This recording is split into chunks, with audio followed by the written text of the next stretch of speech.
হঠাৎ যদি আমাদের ফোনে একটা নোটিফিকেশান আসে ফ্লিপকার্ট থেকে যে এরকম একটা এক্সিকিউটিভ চেয়ার, টিভি 699 টাকায়, সোনির বক্স 499 টাকায়, আপনার হচ্ছে কুলার, এসি 699 টাকায়, এটা সত্যি একেবারে অবিশ্বাস্য। এটা বিশ্বাস করাই যায় না। হঠাৎ কি করে ফ্লিপকার্ট এতটা দামশীল হয়ে গেল যে এত সস্তায় সব কিছু দিচ্ছে, 80%, 94%, 98%, 94% ডিসকাউন্ট দিয়ে। যেরকম হচ্ছে আপনার একটা নেক ব্যান্ড 299 টাকায়, ট্রলি ব্যাগ 299 টাকায়। এটা কখনোই সম্ভব না।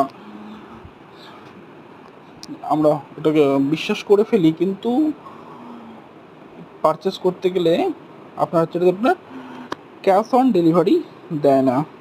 তার জন্য আপনাকে কী করতে হবে, অ্যাডভান্স পেমেন্ট করতে হবে। কিন্তু আমরা প্রিপেড করতে গেলে আমরা বিপদে পড়তে পারি।